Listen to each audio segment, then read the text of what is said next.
Thanks everyone for coming tonight. We're going to try to do our best to answer everybody's questions here tonight. Just a brief update on how we're going to handle things. First off, we're going to have some administrators and so forth with a brief presentation. Then we're going to get into the question and answer portion. If you would prefer not to ask your question aloud, if you would rather just write it down, we'll take those questions, we'll answer those too. If you would prefer to have the microphone and ask the question out loud, we're going to handle them. We're going to try to get everybody's questions answered as best as we can this evening. But thank you again for coming and showing interest in your community interest.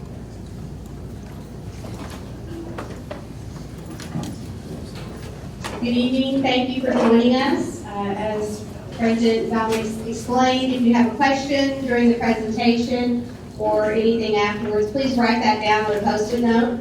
You want to hold it up. We've got administrators around the room that will grab that from you and put it over on the wall. And then we'll have someone read those off to the board as soon as we're done. So I just want to start off by acknowledging that we are approaching the 1-year anniversary of the tornado that impacted our campus last spring. It's hard to believe that it has already been a year. We're here tonight to talk about a proposal for a long-term solution to replace what was damaged that night a year ago. Proposition K.I.D.S is a question on the April 7th ballot that will ask voters whether to approve a 41-cent increase in tax levy that will provide $52.5 million to build a new permanent home for Perryville High School. To talk about this ballot proposal, I think it's helpful to look back, to look at our last ballot initiative that passed in 2017, also under the same name, Proposition K.I.D.S. In 2017, voters approved raising the district's maximum authorized levy ceiling to $3.56. That initiative helped District 32 construct the new primary center, a new middle school, as well as making extensive renovations to our elementary school. I want to address the term maximum levy ceiling. This is the highest rate at which the district is legally permitted to set its tax levy in a given year. Today, we are still bound to that $3.56 maximum ceiling, which is currently set to expire in the tax year 2036. We are talking about that maximum possible levy, but I want to show you what our actual tax rates have been since 2017. In the tax year 2017, the tax rate was actually set around $3.55, so a little bit less than the maximum authorized rate. In the years since, the tax rate has slowly dropped to the point where we are now at a low of $3.27 for the tax year of 2025. The reason our rate changes every year is because it's based on fluctuations in the assessed property values. There's a law called the Hancock Amendment that protects our taxpayers from facing sharp increases in their tax bill when their assessed property value increases. Every other year is a reassessment year. If assessed values across the district go up in an assessment year, the Hancock Amendment directs the district to lower the tax rate. Last year, the Hancock formula resulted in us lowering our tax rate by 12 cents. And you can see that here on the graph.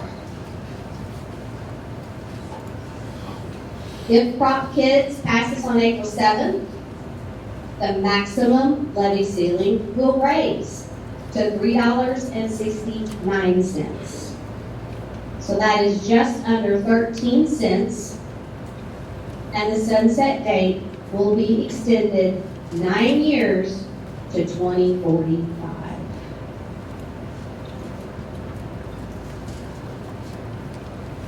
Our tax rate would start at $3.69 for the 2020 tax year. But we would still be beholden to the Hancock Amendment. If property values rise again during the next reassessment, which will be in 2027, our rate will again have to be lowered. The rate cannot go any higher without voter approval, but it can be lowered. This chart shows how our tax rate compares to neighboring school districts. Our current rate of $3.27 is the one in the red. If Prop K.I.D.S passes, we will still be in the lower half among all the area public schools with the green.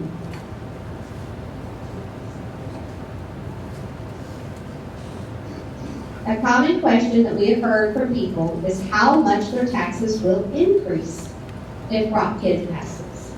We've made this information available on our landing page on the website, and we want to briefly explain it just a little bit tonight. So here's the chart that gives you a baseline for tax bill increases if Prop K.I.D.S passes. Let me explain just a little bit to you. This first column says the assessor's market value. So that is a set market value that the assessor is looking at. It may not be the same if you were to have an appraiser come out and appraise your home to put it up for sale. But the assessor uses this market value. The next column is the actual amount that you are assessed on. It is 19% of the market value, according to the assessor. And the next two columns provide you an idea based on your assessor's market value at 19%, what your yearly tax increase could be, and then we break it down by monthly. If you want to get an exact amount compared with your bill from last year, we highly recommend that you call the collector's office. We've heard a lot of a common theme when people have reached out to their office. Many people come away saying, not as much as what I thought it would be. So I called today. I was curious so that I could tell you what that call felt like, what I needed to do. I simply called on the phone and I gave my name. And 10 minutes later, I had the amount. All I had to do was a phone call. And I also was surprised. I thought mine would be more. It was less than what I thought. So I encourage you. They said it's okay to tell everybody that. I said they're going to wear your phone out tomorrow. I'm like, that's okay, we're ready. We got calculators ready, so please call them and find out for you so that you feel very informed. I also want to provide a little bit of clarity around our settlement with an insurance company. We are insured by Missouri United School Insurance Council, or MUSIC is what we call it for short. MUSIC insures 90% of the schools in Missouri. This year, there were 490 schools who were insured by MUSIC, many of them being our neighboring districts. We reached a global settlement with MUSIC earlier this year. That settlement was contingent upon us agreeing to a non-disclosure agreement, meaning we're not allowed to disclose the amount of our settlement. This is frustrating because we would like to make that available to you in the interest of full transparency. But we are legally bound not to disclose it and do not want to take a risk of losing it. There are two important points to make about our insurance settlement. The first is that it was a global settlement to cover the entire campus-wide damages. Nearly every building on campus was damaged, And we paid for repairs out of our own funds until we got the insurance reimbursement. So a portion of this settlement will go towards recovering the balances that we used in our account, so that if we have something else that happens again, a future emergency, we will be prepared to continue operating and taking care of our kids. Our insurance coverage is not very different from your private home insurance. Insurance should help you get back to the similar state you were in before a disaster hit. In our case, we had significant damage to a building that was aging, and it proved to us that it was not sturdy enough to survive this major weather event. This ballot issue and recovery proposal will ask the question to our community: would you rather us spend insurance money fixing up a 70-year-old building, or do you prefer to invest in something new and safer for our PHS students?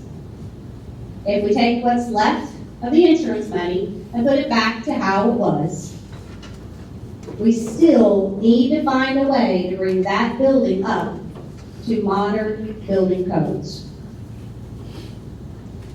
I also want to briefly touch on FEMA. I want to first and foremost clarify that FEMA works through reimbursements.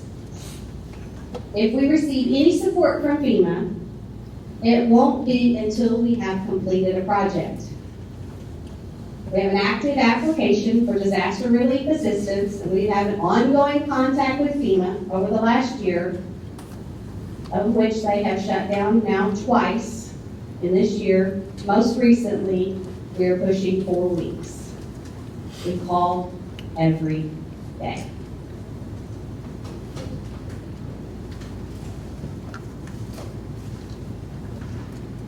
We have provided all the necessary documentation to them that they have requested. And at the end of the day, we do not know how much support we are going to get back from them just yet. We have to make a decision on the path of the projects going forward. With that said, I'm going to hand over our presentation to Mr. Shafer. He is going to share a little bit about our proposed path. Sorry guys, I have to use my hands when I talk, so. Can you guys hear me okay? Yes. Good evening. My name is Shadrick Shafer. I'm the principal at Perryville High School. I'm really excited to see you all here. I appreciate you coming out on a beautiful Tuesday night. But to get started, I wanted to return to what has guided every step of this process so far. And that's the values of Perry County: pride in who we are and practicality in how we move forward. Those aren't just slogans, but a way of life. And everything I'm going to share with you this evening comes back to those two things. Because what you're going to hear is not a story about ambition or excess. It's a story about a community that has made do for a very long time, got hit hard, and now have a very real decision to make about what comes next. The proposal is not about excess, it's about building, and it's not about building more than we need. It's about being thoughtful and intentional with every square foot. So that this building works harder for our students, our teachers, and our community for decades to come. Let me walk you through what that process looks like in practice. Our current building was not designed for the way students learn today. Classrooms are cramped, flexible grouping is difficult, and there simply isn't room to grow. The proposed new facility provides increased classroom capacity designed for flexible instruction, space that can support independent work, small group collaboration, and full class instruction without the constraints we currently face. More students will have access to more learning opportunities without anyone feeling like they're being squeezed in. This new building fits on the footprint of the existing building, but it cuts out wasted, inefficient space. The research is clear. When teachers have time and space to work together, student outcomes improve. Right now, our teachers lack dedicated space to plan together, share best practices, or meet with colleagues across departments. The new building includes dedicated conference and collaboration spaces. To put that in perspective, our PHS building now had one conference room in the entire sprawling complex. and that room doubled as storage in the back of the library. One room, that was also a closet. It's where our professional collaboration has happened. That's where families meet with teachers for their kids' IEP meetings. The new plan creates real spaces to work together, which again means better outcomes for our students. Our new library is designed with dedicated small and mid-sized group testing and study areas. This is a practical response to something our students and teachers have needed for years.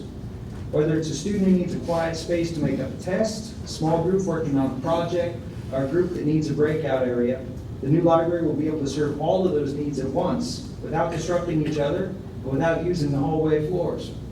It's not a two-story multimedia center that just looks pretty. This is a multifunctional space for students to learn at their own pace and get the support that they need.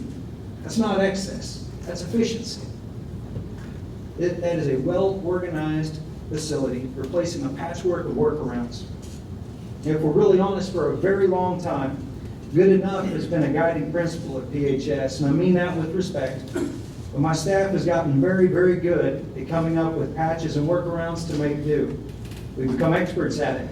But this one storm last March pulled back the curtain and revealed that what we've been calling and looking at as inconveniences were actually serious structural issues that have been pushed aside for far too long. Understand how we got here. You have to understand what the PHS building really is. It's not a single building. It's nearly a dozen buildings and annexes added one onto another over roughly 70 years. Each addition made sense at the time. Enrollment grew, needs changed, and the district responded the only way that it could. And at that time, that was fiscally responsible. Generation after generation doing the best that they could with what we had, and we honor that. But 7 decades of patchwork additions have created structural consequences we can't work around anymore. Now let me be specific, because I want you to understand that this is real and not abstract. Every time it rained, we had a minimum of 4 buckets or trash cans in the English hallways catching water from the ceiling, every time. Classrooms in the social studies hallway would flood badly enough we had to shop back it out while students were still trying to have class. We replaced ceiling tiles by the dozen every fall and every spring, year after year. The outdated decking system that makes up PHS's many roofs does not meet modern seismic codes. It's not actually rated for earthquakes at all. One structural engineer told us plainly, there's no way you'll find somebody to sign off on that. Many classrooms were built with just 2 electrical outlets in the entire room. 2 outlets in 2026. Our maze of HVAC systems that weren't designed to work together struggle to circulate air consistently throughout the building, leading to repeated costly breakdowns and wildly uneven temperatures from class to class and hall to hall. And you combine that lack of consistent ventilation with the moisture issues I mentioned earlier, and we've got all kinds of problems. Low ceilings, narrow halls, little to no natural daylight in a lot of the classrooms and hallways, disjointed student flow, and a severe chronic lack of storage throughout the entire building has created a high school that just isn't good enough anymore. Now, these are not maintenance problems. These are structural realities baked into the DNA of a building that was not designed as a whole. Repairs can treat the symptoms, but they can't fix underlying design flaws. And here's the hard truth about timing, guys. Everything costs more than it did 10 years ago. We all know that. And logically, everything's going to cost even more 10 years from now. But we have kicked this can as far down the road as we can. And the longer we wait to fix this properly, the more expensive, potentially dangerous, these issues are going to get. Now, a lot of folks have asked me, but what's Plan B? Folks, the truth is, this is Plan B. Back in November, we ran an early community survey to gauge how people felt about repairing versus rebuilding, and how much of a tax increase they would support. We received over 1,000 responses. More than half of them said they would support a brand new building, completely new, with an increase of 50 cents. And that told us something. The community is ready to move if we're thoughtful about how we do it, deliberately. So let me put this a different way that'll resonate with someone. My dad has always told me, Shadrick, don't throw good money after bad, since I was pretty little, actually. And like a lot of you, once I've taken my car back to the shop a few times too many, and the bills start adding up, I started looking around. I never want to buy a car, I don't enjoy it, but I won't put my family back in a vehicle I can't trust. So you think of it this way. As a community, Right now, our car is back in the shop, but this time, it was in a major accident, and honestly, it was on its last legs long before that happened. High mileage, hard to find parts, costly repairs, constant leaks. We've been nursing along for years, wondering how much longer we can make it work. And now we have a decision. Do we fix it up again, hope it holds out a little bit longer? Or do we take the insurance money and put it towards something safer and more reliable? Now here's the thing, even when you're being practical, any newer vehicle is going to come with modern upgrades. Better safety, better efficiency, better functionality, and yes, that costs a bit more. But investing a bit more in something reliable will always be throwing good money after bad on something that just can't get the job done, or worse, something you can't trust to keep your family safe. This is how we've approached things building this plan. We're not building the most expensive school in the state. We're making the smart call, the same ones that a lot of you would make for your own household. At some point, good enough just isn't good enough anymore. And the question isn't whether we spend the money. The question is whether we keep wasting it on a building we can't trust or invest in something built to last. So with the community support behind us and the survey data in hand, we went to work with direct input from members of our board to be conservative and to keep the dreams in line with reality. We pursued the most practical approach possible. Build new where new is needed, and renovate where renovation makes sense. Specifically, our plan includes a full renovation of what's called the 1970s building that houses approximately a dozen classrooms and a couple of ancient bathrooms. The structure has good bones, and renovating it rather than replacing it keeps the cost down for our taxpayers without sacrificing the quality our students deserve. And by applying that kind of approach across the entire plan, we were able to push the proposed ceiling increase down to 41 cents rather than to 50 cents where it started. That's pride and practicality in action. Not tearing down everything because we can or we just want to, and not continuing to patch problems that shouldn't be patched anymore. But making honest, thoughtful decisions about where our resources will do the most good for these kids now and the kids over the next 50, 60 years. Safety can't be an afterthought, and in the new building plan, it isn't. The new design incorporates long, clear lines of vision throughout the facility, allowing staff to monitor common areas and hallways with far greater ease than the hamster maze of the current PHS. Equally important, students will no longer need to travel between multiple buildings to access classes, programs, or activities. Every transition between buildings is a supervision challenge and a safety risk. We can remove that risk entirely by bringing all of our classes under one roof. Our students and families deserve a building where the safety is built in and not just bolted on. Every practical decision in this building plan leads to one outcome: more opportunities for our students. Better spaces means we can offer more. When teachers collaborate easily, instruction improves.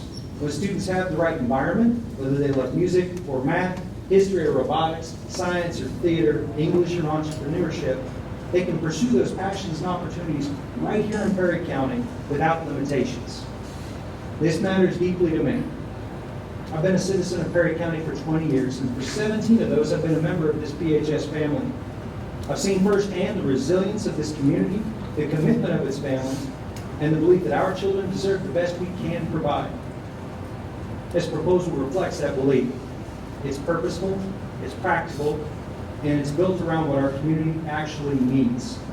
The students and staff at PHS have been making things work for a very long time. Patching around the limitations of the building, catching leaks, and vacuuming out flooded classrooms. This plan lets them stop managing workarounds and start focusing on what they came here to do: to teach and to learn. Now, your presence here tonight matters. I'm excited that this many people have come out because you care. I hope you hang out for a while, ask some questions, engage, consider some options. We want you to leave with a clear picture of where we are currently and what lies ahead, because the decisions ahead belong to all of us. Thank you very much.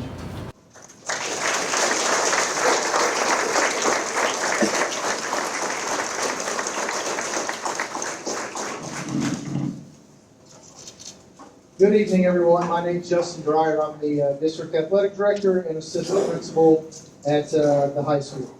I want to thank you all for being here tonight. When we talk about building a new high school, it's easy to concentrate on specific information such as classrooms, walls, hallways, and of course, money. But what we're really talking about is the people. We're talking about our children, our teachers, and the future of this community. Before the tornado hit the high school back on March 14, 2025, our high school students went to school in a building that was designed for a different time. A time when education looked different, when technology was different, and when the needs of students were different. Since the tornado, what used to feel like a normal school day has turned into something much more complicated. Our classes are scattered all over campus, and instead of learning in the spaces we once knew, many of us are in temporary facilities that simply aren't designed for that kind of learning environment that our students deserve. Every day requires more patience and flexibility, moving between distant classrooms, adjusting to unfamiliar spaces, and trying to focus in buildings that weren't meant to be classrooms has tested all of us, students and teachers alike. Our athletic programs have felt the impact too. Without a high school gym, practices have been pushed into early mornings or late at night. Teams are practicing off campus. Students are carpooling to practices.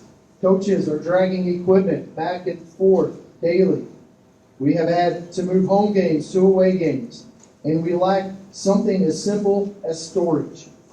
All of these things have had an impact on our programs and our athletes. And some of the routines and traditions that once brought our school together, such as something as easy as having an assembly, they have been disrupted because we don't have a place big enough for everyone to meet.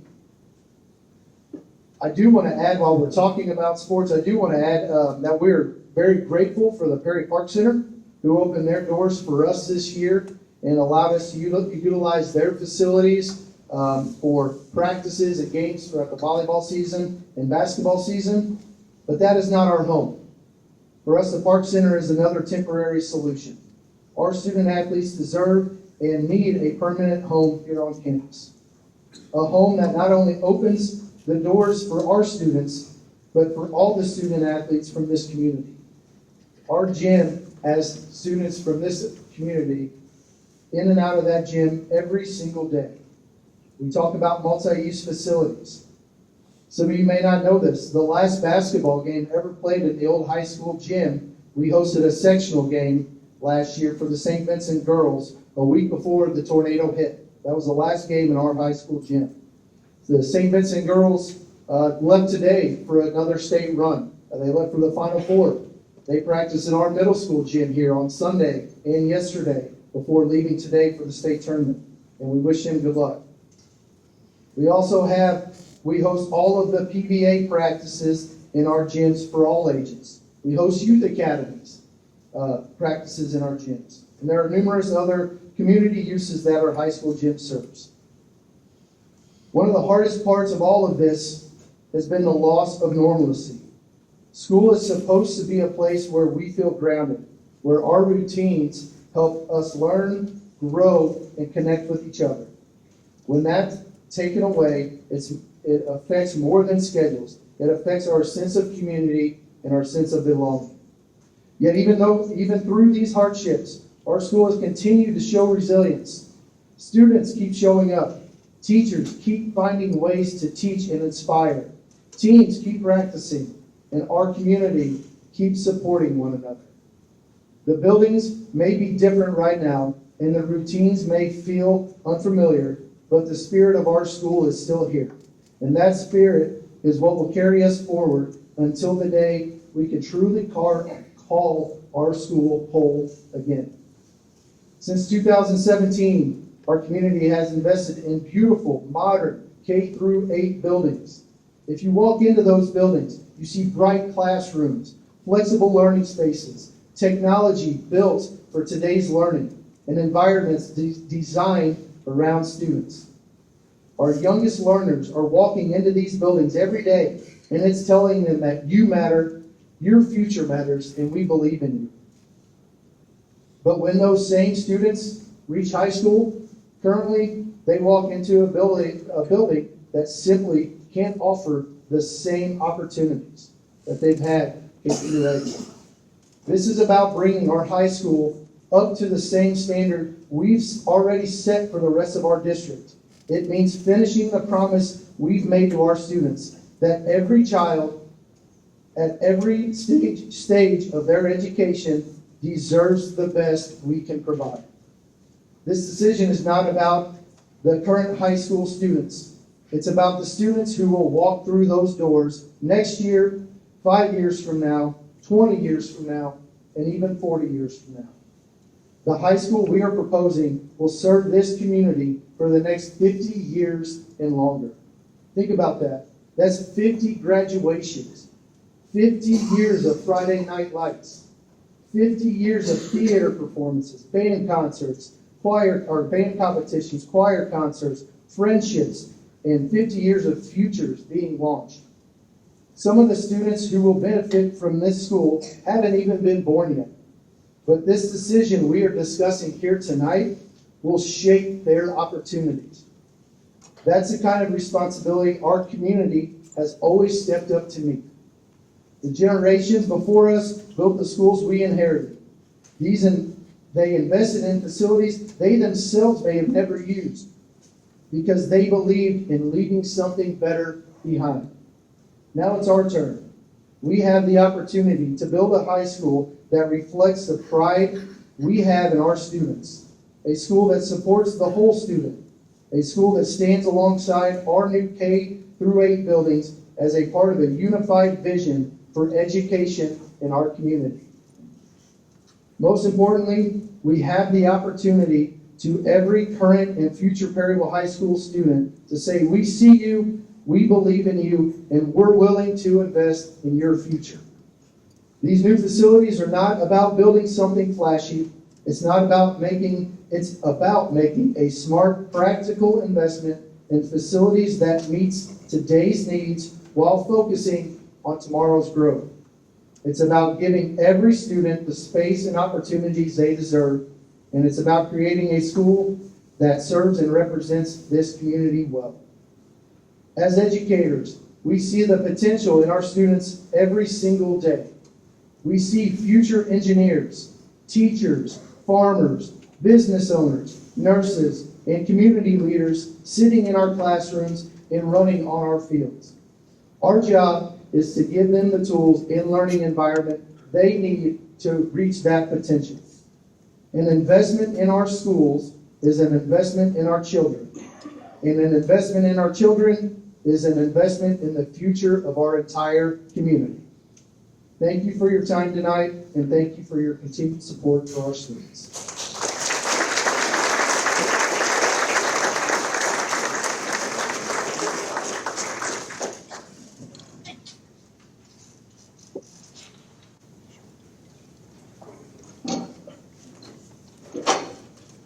Okay, at this time, we need to call the meeting to order and ask everybody to please join me in the Pledge of Allegiance.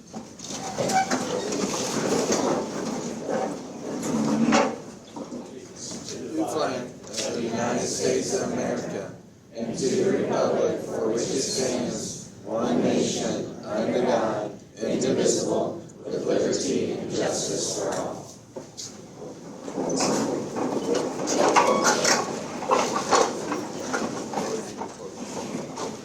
Again, thanks everybody for coming and being here and being interested in your community and your school.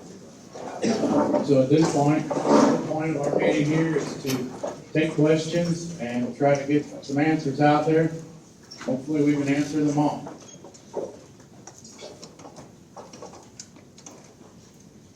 Who wants to go first?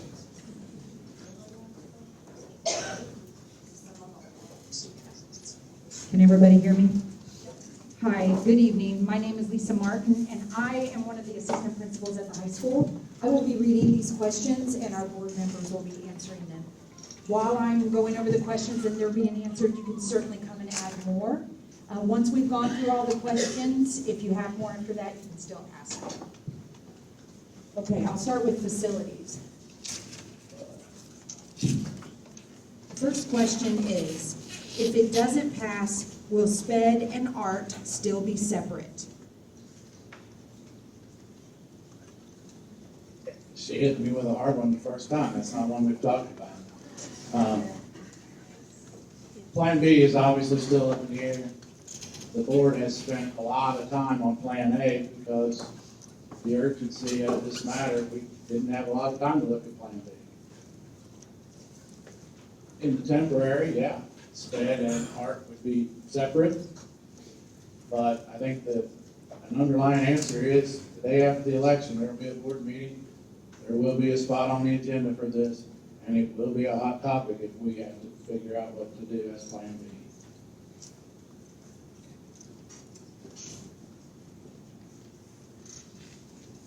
Okay, second question is, if it doesn't pass, what is the plan? I think you answered that one. Pretty much the same. Okay, the next question. What happens if it doesn't pass to gym space, sports? Unfortunately, that's another question that we don't know. We discussed it briefly at the last meeting that if it doesn't pass, one of the first things we'll do is get together with our construction management team and our architects and start looking at what can we do for the amount of money that we have, what is the plan? If the plan is possible that we say, hey, we got to redraw, we got to reconfigure, come back to the voter in August or November. Maybe we can get the insurance money and the FEMA money, and we can get something back together. At this point, I think as a board, we can tell you we don't know that answer. Okay, next question. If there is money left over, what happens with it? So we have set this up for future boards. For us to answer that as a board right now would be an error. The board will change the same night as the election. We have set the tax levy up with early call features through bonds. The board always has the opportunity to lower the tax levy. We can never go above the voted ceiling. We're going to have to address that with future boards. We get new board members every year. We got 4 positions open this year. We're going to have new board members. For us to answer what that board will decide, we would be guessing. I don't want to lie.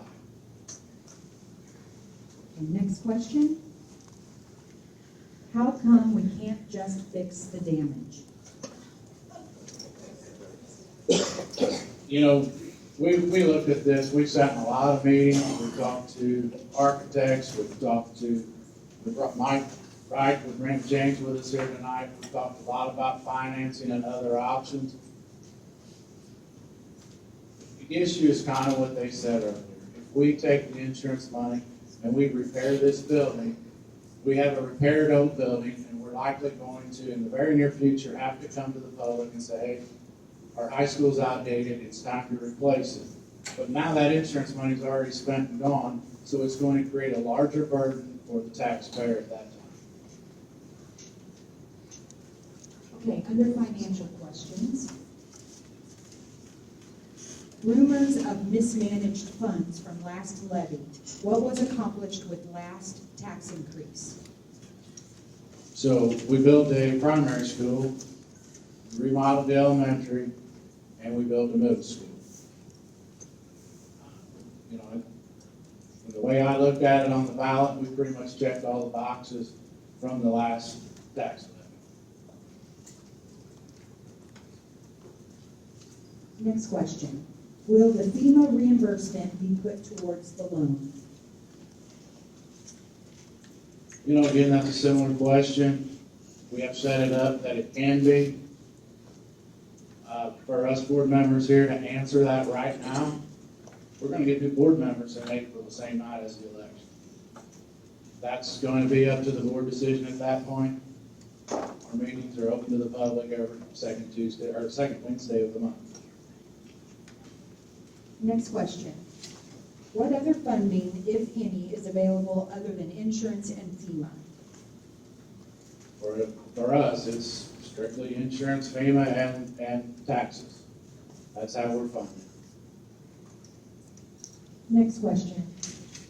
What are we currently renting because we don't have the space? Perry Park Center, Expo, etc. We are renting the Expo. We're working hard to get rid of that. We, till recently, were renting a building downtown for the central office people who got displaced as well as the high schoolers. To my knowledge, we did not pay the Park Center. That was an agreement that we made with the city, and they were generous enough to let us use it. We have taken down 3 of the temporary structures by remodeling and rehabbing some of the safe areas of the high school and gotten some kids in there so we can eliminate some of the rented structures. Next question. What is Plan B if this fails next month? I think we answered. Does anybody need that answered again? We can certainly do that. Okay, last Post-it note here, but by all means, if you have more Post-it notes, we have people that can walk around and get them from you. Can you repeat information from the surveys of what our community support is?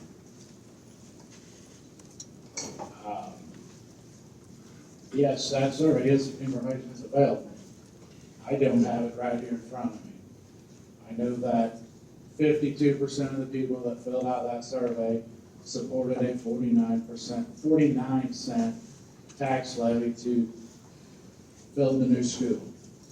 There was percentages everywhere from the 49 cent all the way down through no new tax levy.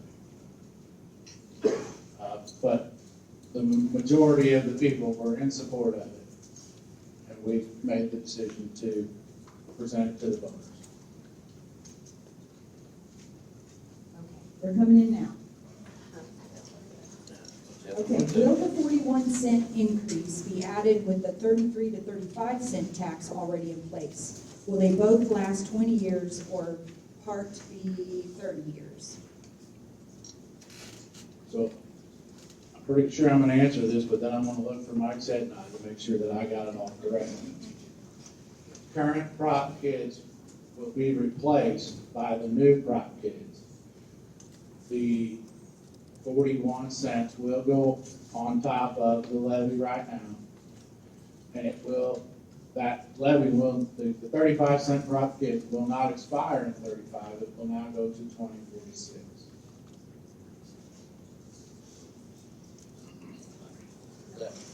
Did I explain that correctly?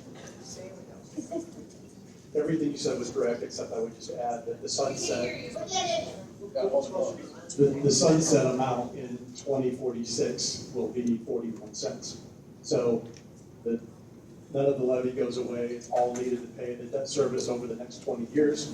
But in 2046, 41 cents will sunset. But we are not adding 41 cents on top of 35 cents from 2017, correct? We're adding 13 cents. The 35 cents is absorbed in the 41 cents on this Prop K.I.D.S, correct? It's very confusing.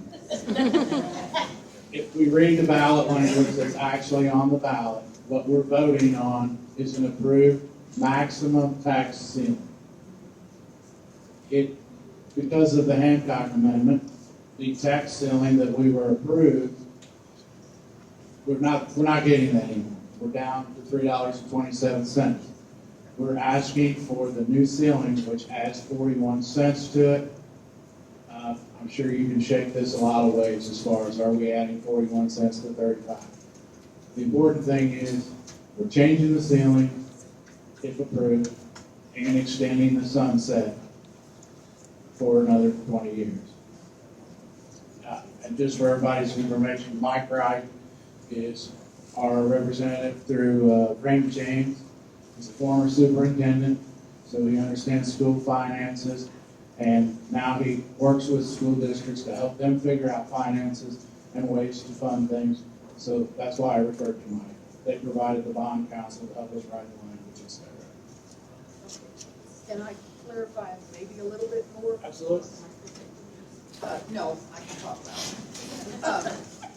We are now paying the 33 cents because we had to lower it because of the evaluation of the community. Okay, we talked to the assessor, and he said that will not go away now. So we have that 35.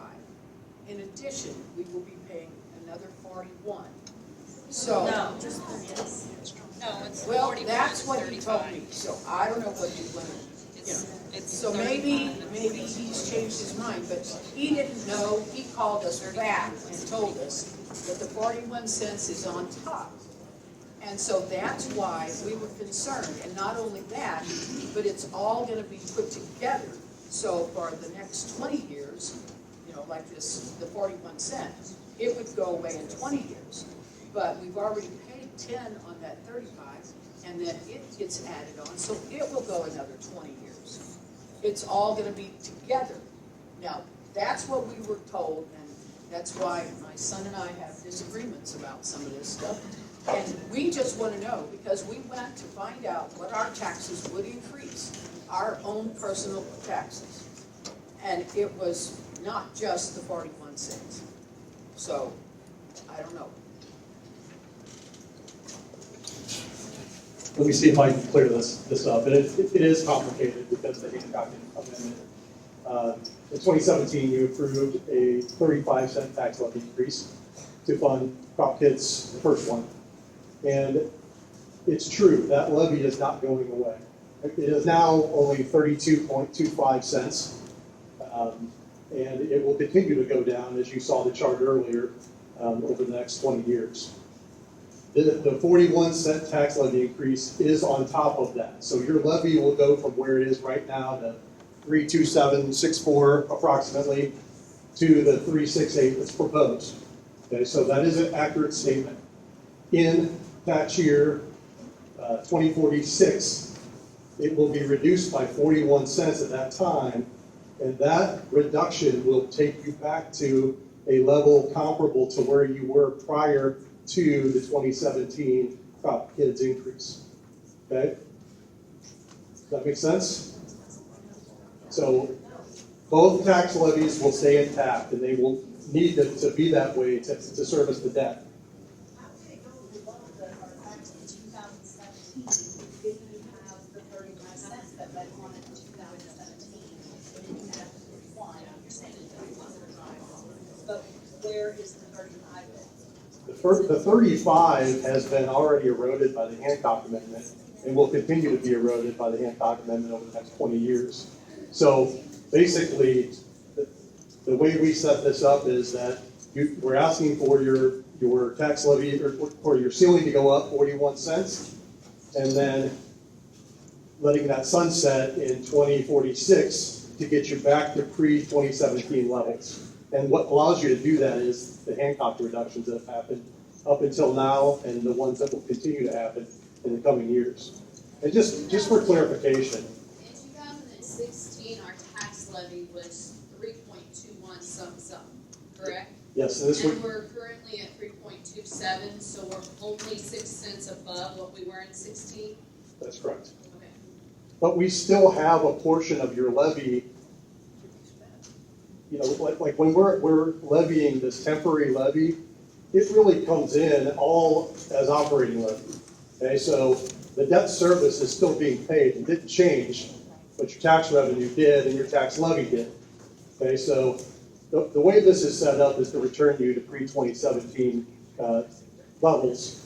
And to be honest with you, we're required to tell you what the anticipated or estimated reduction will be, but it almost never ends up being exactly that because the Hancock will lower that levy over time.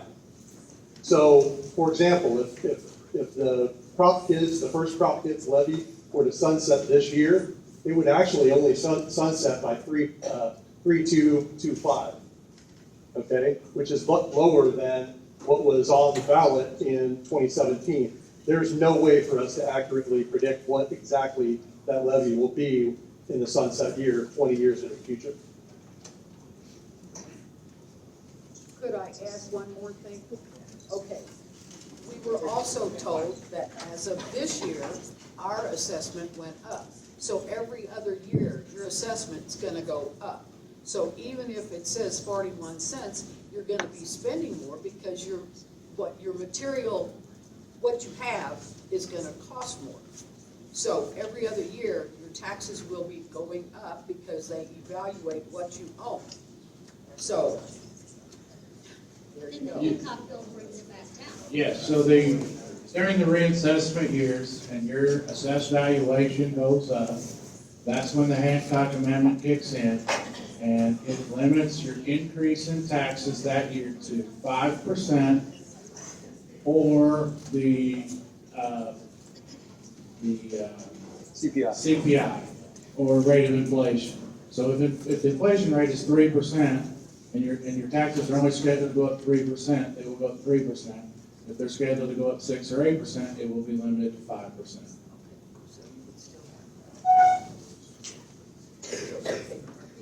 So even with the Hancock in place, I think a kind of a misconception with this chart being at the 3.27, because of our assessed values going up, you're still gaining, you're still making more money, more tax revenues coming into the school.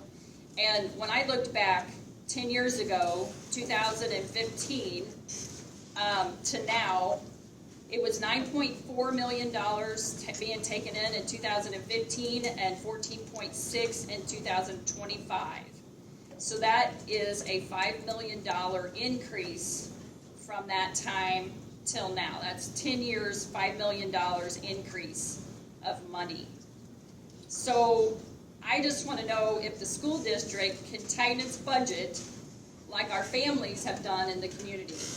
The economy is not the greatest, and when you go to doing a $62.5 million, it's extreme, and there are people that are struggling in this community. We have to recognize all of them, and I want a great school. I want everything that you guys mentioned, but I really think that we should have started with maybe what we needed, and then got the FEMA money back and put it toward some of the amenities that we wanted, sports complexes, whatever.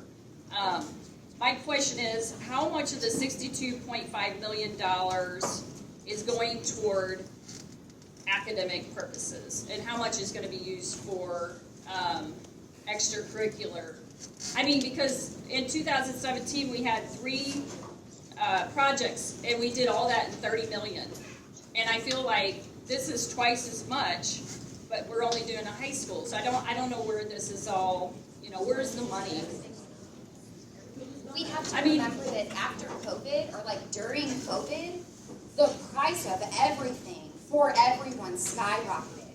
Right. So, and that doesn't count just for your home. Like, my own home energy costs have skyrocketed. And it will that continue. goes for the school It too. will continue to go up during this project in this building, and it will add extra stress on every family.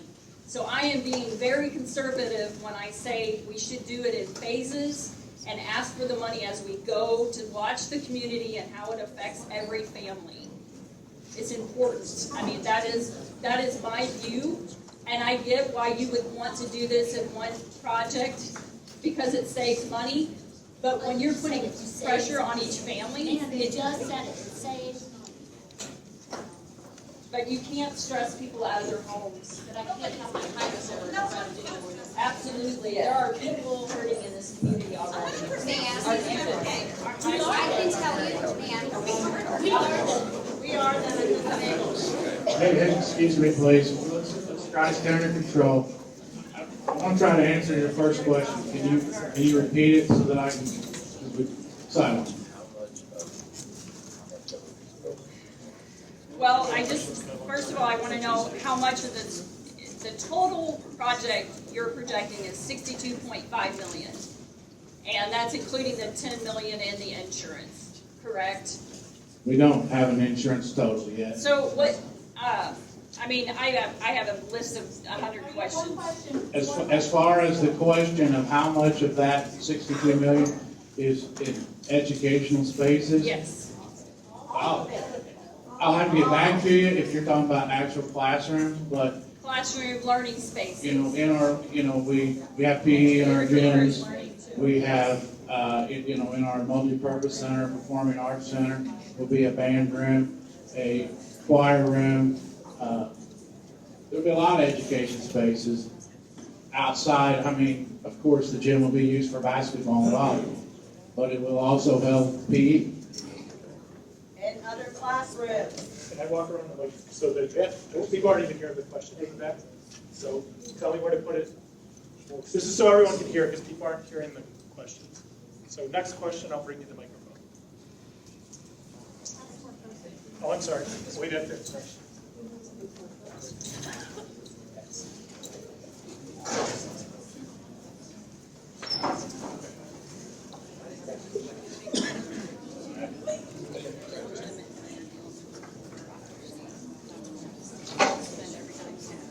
We're ready. Okay, can you hear me? All right, so since you mentioned having a non-disclosure agreement, can you clarify the amounts used out of the school funds to pay for the damage that is to be reimbursed? Since you're not able to divulge the insurance settlement amount. We will be able to. We are currently still in those projects. So we currently are still finishing up the storm recovery. Those bills are part of public record that occur on the warrants every month at every board meeting. So yes, we can do that. Have you got a total for tonight go up to this point? No, because we are not finished. Okay.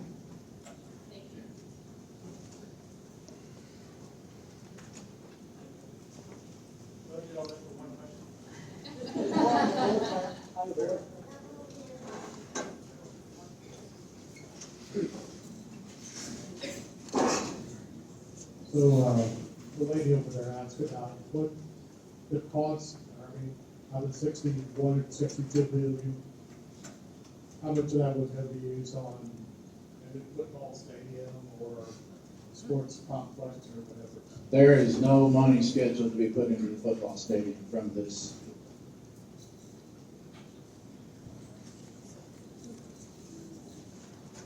Somebody over here. Yes.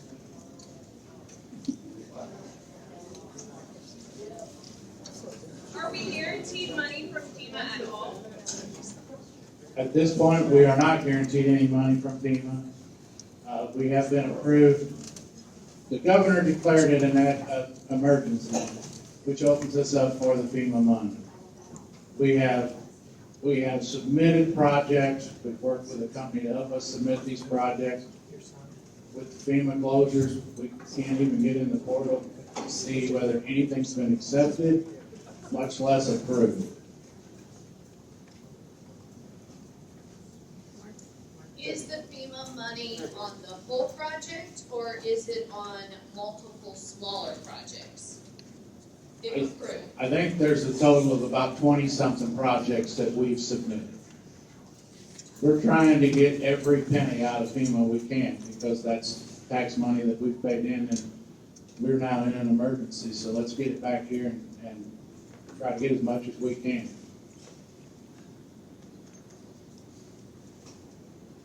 On the FEMA money, on the FEMA reimbursement, how does that part work? So like, if we have a project that costs $2 million, do they give us $2 million when it's done? Or what does it look like? How does that work? That gets pretty complicated too, Mike. I think that's a question that I hear a lot of people saying, well, they're gonna get 75% of that $50 million back. What do we do with that money? So I'd like some clarification on how that works. From what we've been told, FEMA will reimburse up to 75% of what the insurance doesn't cover. So they'll have to go through, we've had to turn in all of our insurance stuff. They have to go through the insurance, determine what the insurance paid on each project, and then they will reimburse up to 75% of that. Again, that is from what we understand. To get us back to where we were. FEMA will not pay for an expansion project. So it's just on what work is to get the classroom back open that we're using now or whatever. It's not to build a new building or. Yes, for example, the HVAC systems at the elementary that got destroyed. The sheds down the football field. The football field had glass shards in it, so we had to strip that soil off. Each one of those projects has been a FEMA project that's been turned in. Again, there's 20 something of them. I don't have that list in front of me to what each project was. For the building, for them to replace the building, they have to say that it was a 50% loss. They still haven't declared it a 50% loss. Again, they've been closed for 4 or 5 weeks. Anybody?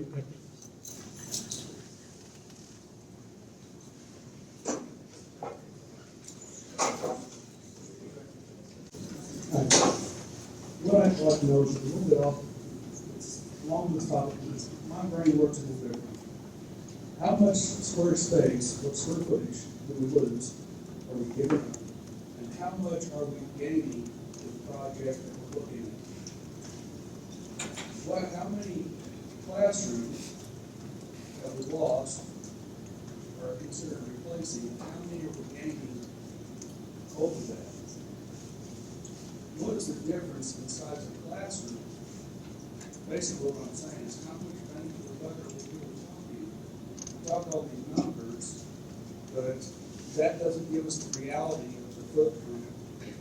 I know you've got something like full color boxes and stuff, you've got aerial view and all this. That's not realistic. What's realistic is when we start talking square feet, size of classrooms, what the teachers actually have or don't have versus what they don't have now. And that starts making sense to people. If you want to talk numbers, start talking about where the rubber meets the road. And then not to mention the clicking, whatever that is composed of. I don't have that information right in front of me either, of the notes I took. By my recollection, we're adding like 4 or 5 classrooms. Classroom spaces are changing. That square footage number I don't have. We'll find it. I get it to you personally, and we will definitely put it on the landing page. We'll figure out that square footage change.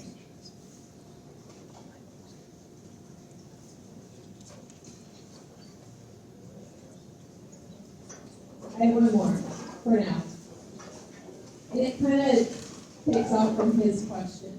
So, and I have a student that played soccer here for 4 years, so this is why it's kind of important to me. So in regards to athletics, and I thought maybe there was some conversation, I don't know if there was some logistical information about this or not, but I thought there was talk of combining the football field and the soccer field, and then there would need to be, of course, changes made to the football field, I think, for that, as far as size requirements. But is there also renovations going to be made to the football stadiums? Under our current plans, no.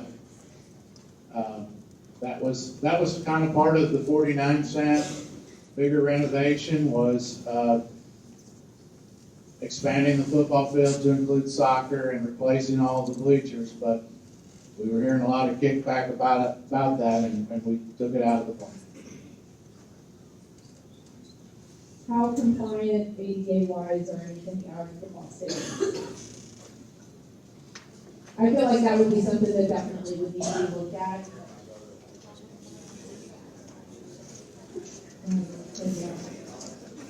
Or how, in relation to having that exposed. That's my question. That's another one I don't have an answer to. I'll have to look into that.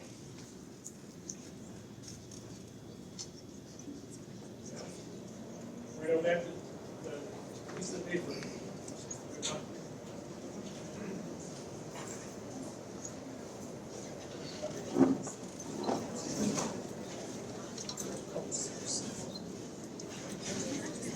Could you tell me if there's been a decline in enrollment in the high school the last 3 or 4 years? Is it each year it's gone down? I may be wrong, but I want that clarified. So we're gonna build more classrooms, but our enrollment's going down. Yes, the enrollment has decreased slightly.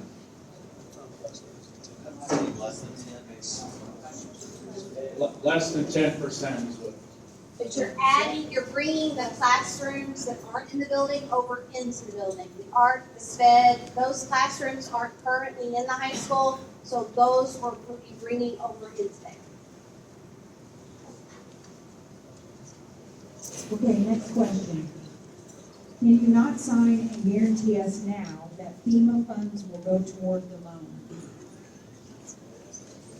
I can answer that. This is one of my favorite ones to answer. You guys are important in 3 years. Let's say this passes in April, on April 7th. Everybody in this room is going to be important in those FEMA funds. You're going to talk to your elected representatives when those reimbursements start coming in. You'll know what they are. And you're going to have to talk to them, that's the future board, to what that looks like. We've given an option for the board to take the levy down. That's a built-in option. Another built-in option, someone mentioned some football improvements. That could be an option. There's a lot of options for that, but the key part is you guys in 3 years or whatever that will be, that's going to be important to where those FEMA monies would be given back to you or reinvested in the school or whatever.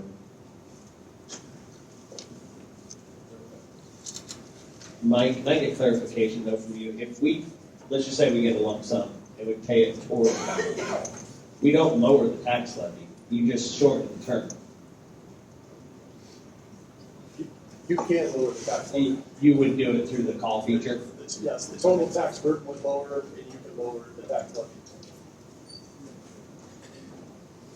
Everybody hear Mike's answer. Okay, what he said is, if you use the FEMA money to pay down the loans, then because you didn't need that amount of money for the loans, the board could approve a lower tax levy. And essentially lower that tax and give the money back.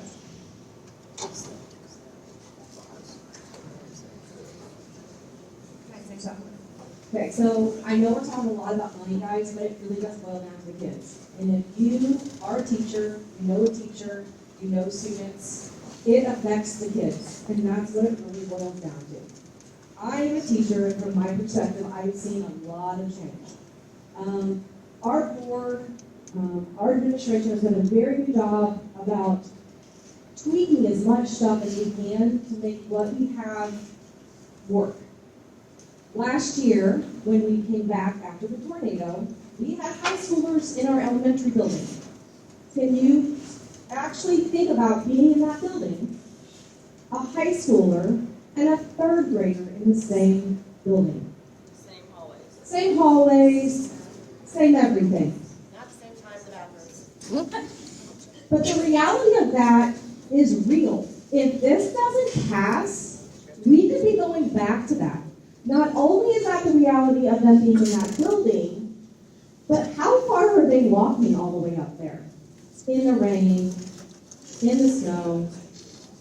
Safety maybe could be a problem. Maybe loss of educational time. I mean, really think about that student, those students. My personal son had to go through that. It's still going through those things. How can you say that that is fair for our kids?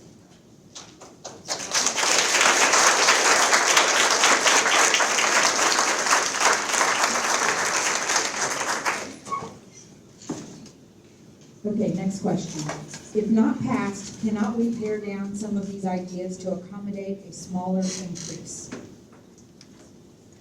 You know, of course, we can, and that will be part of that revision piece that we'll look at the night after the election. And like I said, we've got an architect team, we've got a construction management team, and we'll dig in and we'll figure out what the next best plan is. Whether it's come back to the voter, whether it's try to repair things. But that's a decision that we'll start working on that night. Next question. Can you discuss options for tax relief for the elderly?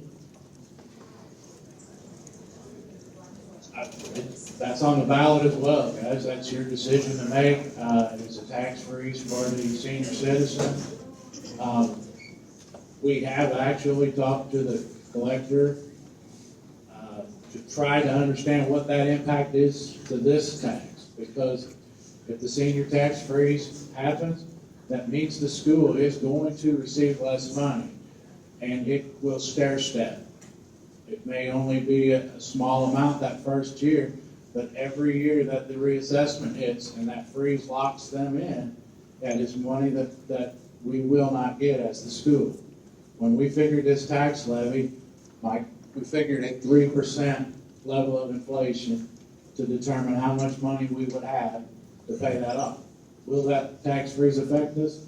Yes, it will. We do not know the level of it yet. Okay, next question. Will there be another tornado-safe room? Currently, there is not one in the plans. The FEMA shelters that we have in place are enough to house all of our students. Can I add on to that just a bit? So there's not necessarily another FEMA shelter, but a couple of the spaces that are in the proposed plan do include what they call storm hardened spaces that are safer. Specifically down here where the new gymnasium would be in the locker room spaces, so nice and close to the football field and the track in case some bad weather would come in. So not a full tornado shelter, but something that would be safer than what currently we don't have anything down here. Okay, next question. How about 20 cents?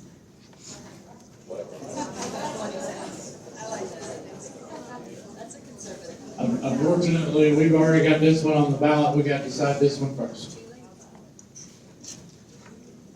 Why starting with such a high amount?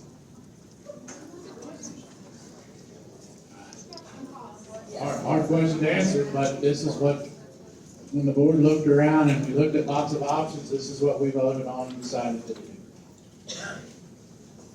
Even in this past year, when the Hancock Amendment kicked in, did you receive more money than the previous year? Yes, I think we did. Are there additional classrooms being added to the high school? Yes. Limited to 5%. Yes, there's 5 additional classrooms being added. Is the 35-cent 2017 tax levy going to be dropped in 2036 as voted on, or will it be increased an additional 10 years? Yes or no? If this fails, the 2017 Prop K.I.D.S will expire in 2036. If this passes, no, it will carry on until 2046. Sports Field Stadium. Why do we need soccer, football, both? Because that's what our community Currently, wants. the only athletic facilities in phase number 1 is our high school. There is not a football field. Right now, with this tax, with the $2 million, that is a high school gymnasium. Guys, if I can, I'm going to keep hopping into earlier when I was talking, and I know I talked for a long time, I keep getting the question about Plan B, and I explained this is Plan B. Plan A was new football field, stadiums, all new high school, the whole 9 yards, and it was just damn expensive. Sorry. It was too high. So we have cut back and reduced. Unfortunately, I know $50 million is a lot of money, I get that, but it's expensive. And the other facilities we built did not include a gymnasium. It didn't include remodels at the cafeteria and everything else. A high school is expensive. It just is. But to make this more palatable and push it down below what that initial survey said, people on that initial one, over half said they would support 49.9 cents. We pushed it down to 41 by cutting things out like, you know what, we don't have to have the new football and soccer complex place right now. Maybe that's something we need to do down the line.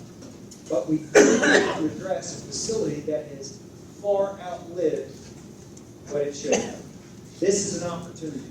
We fix it right now. We're going to be back here doing the exact same thing in just a few years, but the insurance money and the possibility of reimbursement is gone. And now instead of having that to help make this happen, we're looking at a much larger increase to the ceiling because we're paying for the whole thing ourselves. That's what it comes down to.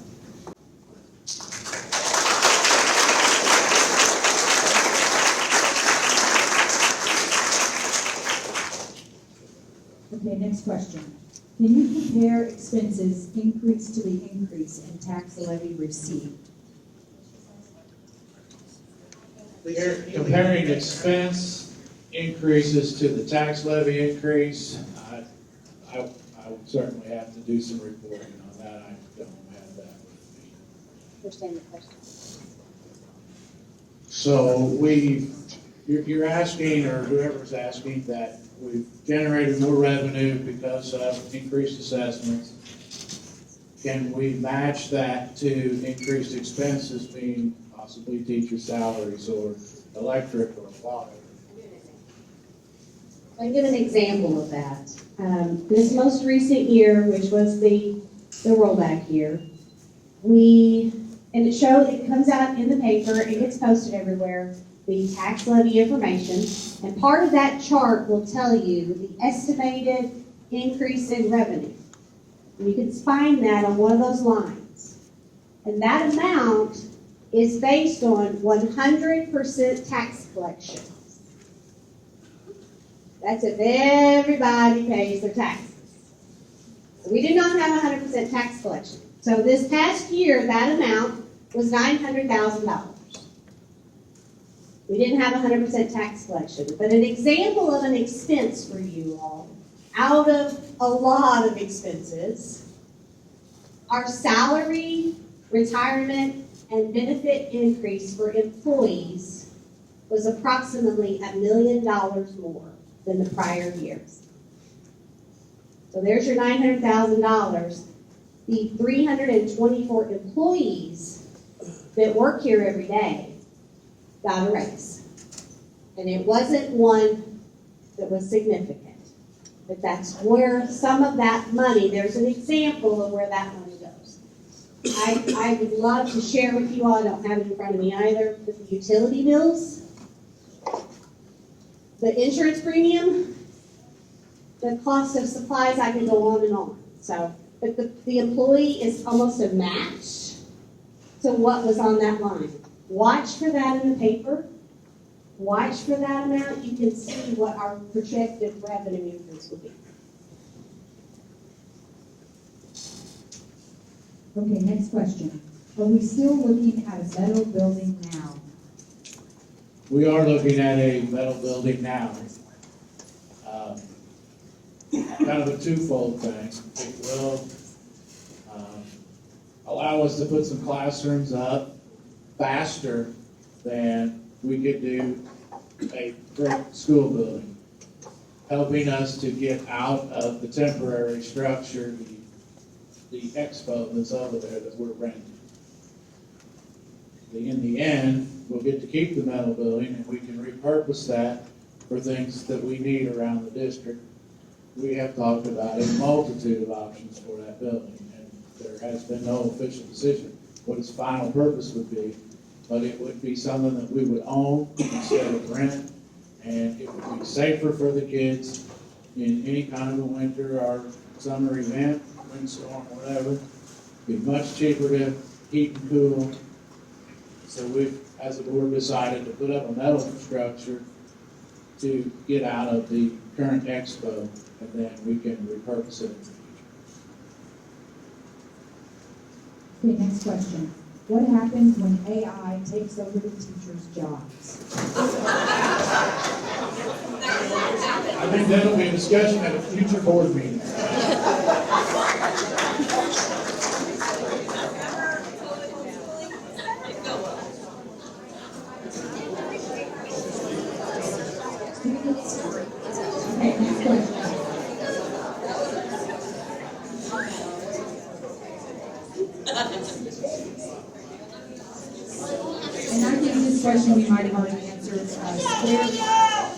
square feet, old to new? Okay, the square footage piece I don't have. I will work on it, and I'll try to get it out to the landing page for sure. But another piece that I think is important, we're working right now to try to interview and hire a construction manager at risk for this project. In the interviews last week, we heard both companies that came for the interview say the pre-construction phase is very, very important. That's where the construction management team and the architects and the school board, the owner, are going to sit down and really hash out all those fine details. And we'll hash out expense details then. What we have now is a big overview project that was bid from 100 feet. It was bid at, an architect saying you can build this building for this much dollars. Before the construction starts, we're going to have to dig in really deep and make sure that we have enough money to do the project completely. And we're going to rely on our professionals. We're going to rely on our construction management team and our architect team to dig in and do that pre-construction homework and get the numbers right. New maintenance shop, question mark. I don't think that it's in the plans anywhere. I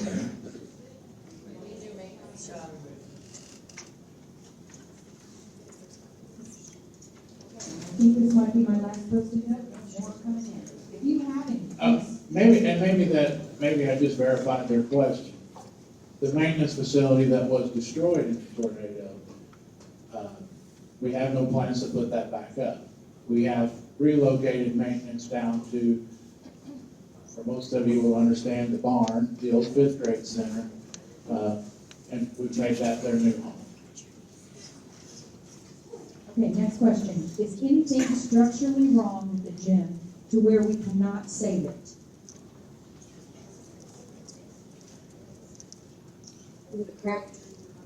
Yeah, there is some cracks in there for sure. I know right now you can stand in the basement and look up to see the ceiling.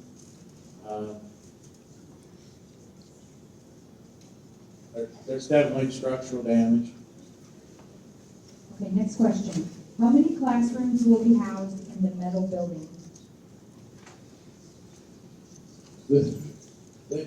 This plan has changed several times, but I believe it's 8 currently, right?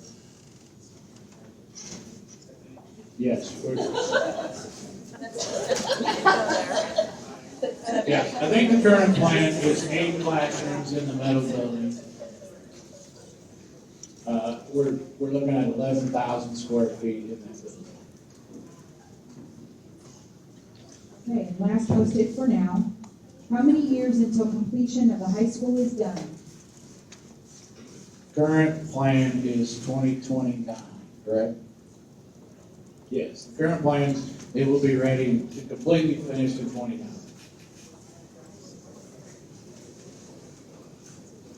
Okay, one more. Is there any discussion with city or county to do away with tax abatement with TG or industries? I have no idea.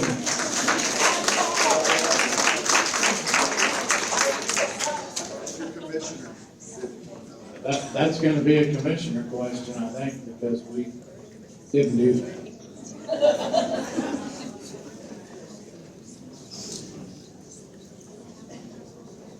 Any other questions?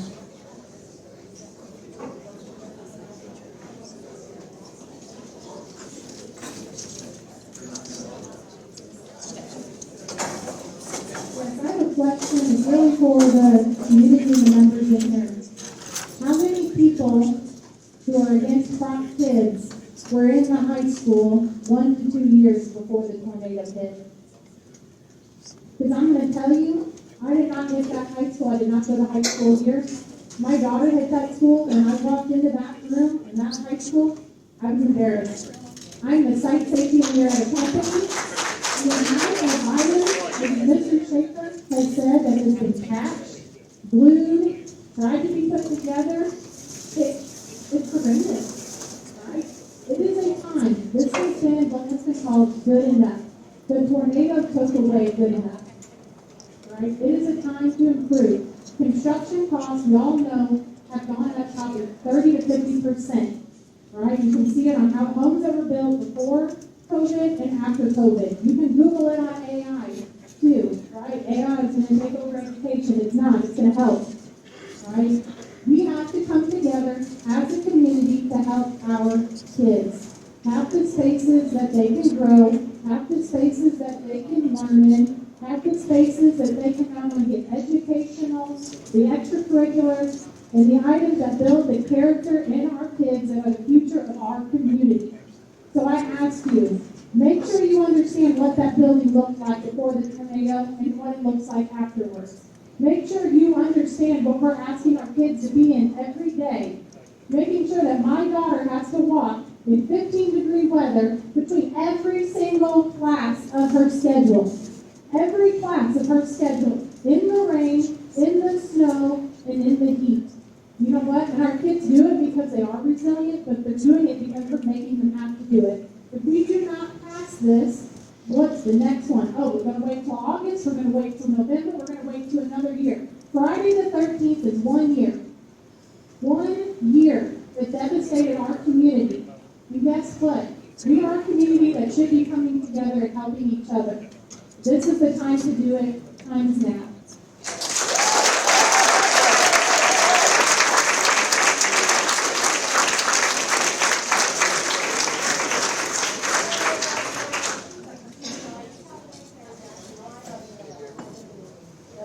Any more questions? I don't have a question, but I do have a comment that I don't know how many of you know. A lot of our buildings that were destroyed in the tornado, one of them was built in around 1956. One of them was built in 1960 something. How many of you know that the city of Perryville did not adopt building codes until the mid-1970s? Think about that for safety. That's what I want you to think about. And to put those kids back in those buildings that were not built on building codes.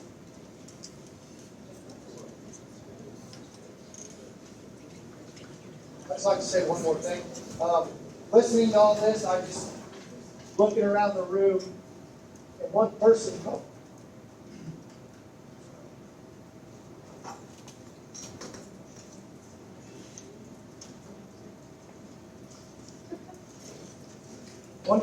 by, Waylon Hoover. He's a senior. He's here listening to all this. Waylon is a student leader for our senior class. Not only does he succeed in the classroom, he's also a three-sport athlete, which are very, very rare these days. He's put his heart and soul into this district, okay? And think of what he's had to endure this last year and a half of high school. And he's done it because, like Sarah just said, he has to, okay? His little brother doesn't need to go through this, right? By the time he gets to high school, hopefully he won't do.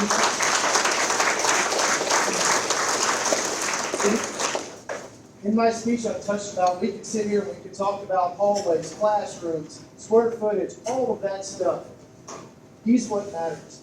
The kids are what matters, and the future of the kids in this community is what matters. And our kids went through trauma during that tornado, and then they went through trauma not knowing where their classrooms were, where their teachers were, and they went through trauma this entire year in buildings that feel like they're going to fly away, and walking all over. Teachers went through trauma being shoved in classrooms with other teachers. We had 4 and 5 teachers teaching out of the same classroom at the same time. And if we don't care about our kids' trauma, then shove them back in that building. You're going to give every other kid in this district more trauma. And we can do something about that. There's trauma everywhere, but we can stop some of the trauma if we care about our kids. Because all these kids are going through trauma every day, not knowing what their building's going to look like. Every time it rains, they worry about if they're going to have a building in that expo. They're scared of what they're going to walk into the next day if they're going to have a gym. And I know we talked about sports, and maybe it's not that important, but that's what gets some of these kids to school is sports. And if the ag building, the same thing, they were missing a wall. My kid hates school, but because of ag, he now has a career for the rest of his life, and he was terrified that he was going to go to school and that was going to be gone. We can't let our kids be terrified every day. Middle schoolers are terrified of what high school is going to look like because there's no high school. And high school is hard enough. We can't make it harder on them because we're worried about 15 cents, 13 cents. That doesn't matter. You spend more than that on coffee and drinks and gas. Our kids are more important than that.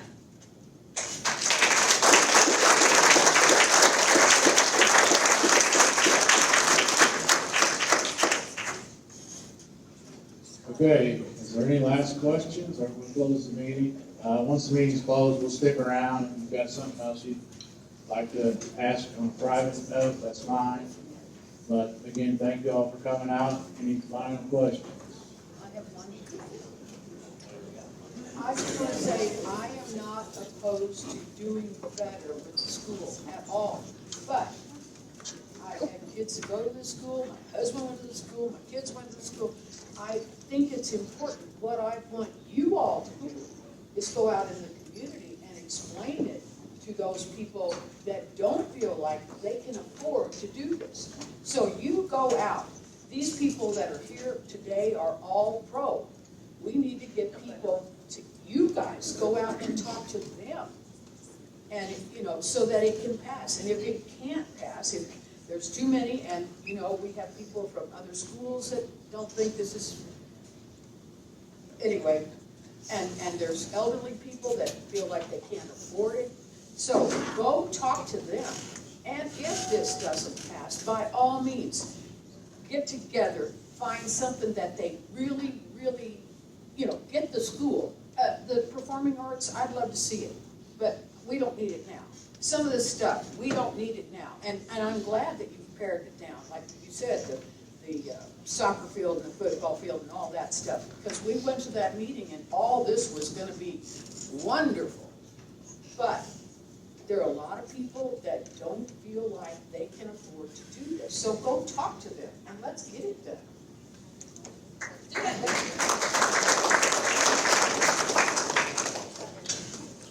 Any further questions?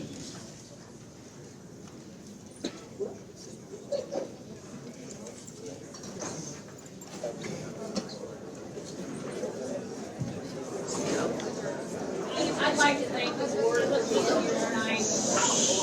I'd like to thank the board for all being here and representing us, the people, because you know, that was important for me to have you guys here to answer our questions. So thank you. Please repeat that. We couldn't hear you. Oh, please repeat that. I'm just thanking the board for being here and answering our questions. They are our elected representatives of the school district, and I appreciate every one of them that took the time out to answer the questions tonight.